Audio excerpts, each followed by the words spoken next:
The digital economy is characterized by the companies with the desire to become more agile with rapidly changing, fast-moving business scenarios.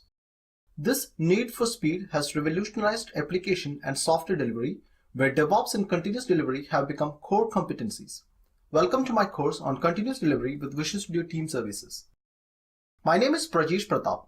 I have over 12 years of software development experience as a developer, software architect, and consultant. Over these years, I've coupled my technical expertise and agile practices to help companies design and develop technical solutions to solve complex problems. I'm an author and a frequent speaker at technology conferences and user groups.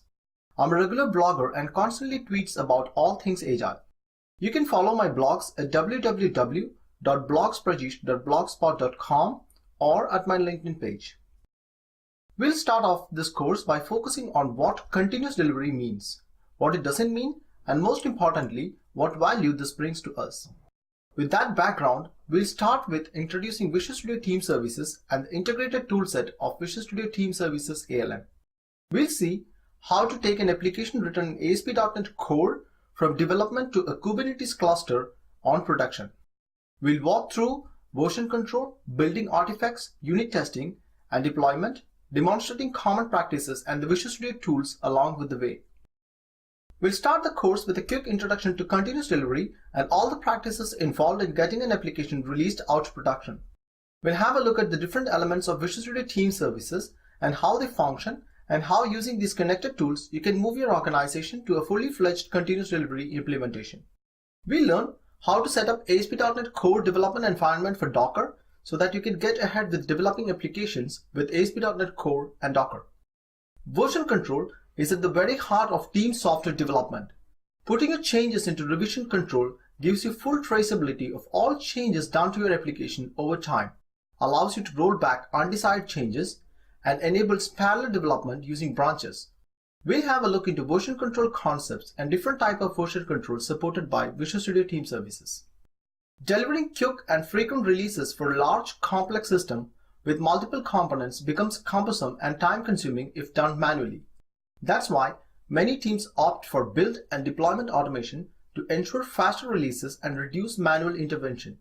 We'll see how to set up a continuous integration build in Visual Studio Team Services that helps the code stay robust enough that team members can fearlessly make changes to the code base without worrying about breaking existing functionality.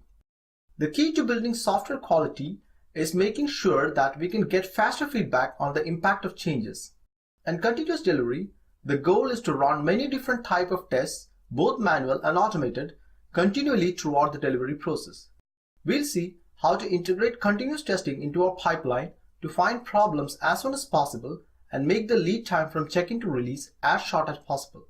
Release management is a service in Visual Studio Team Services and an essential element of continuous delivery that helps teams continuously deliver software to customers at a faster pace with lower risk. We'll see how using release management we can fully automate the testing and delivery of our software application in multiple environments all the way to production. This course assumes that you have some experience using ASP.NET Core and Docker. You should be able to create web applications in ASP.NET Core and run them locally. I'm also assuming that you have some previous experiences using Docker and Visual Studio 2017. During the course, we'll be working on the sample .NET Core application and deploy it into a Kubernetes cluster running on Azure. Apart from these, we would also need a valid Azure subscription, Visual Studio 2017 Community Editions for the labs. You can sign up for a free subscription from the Azure portal and also download Visual Studio's Community Edition for free from the Visual Studio website.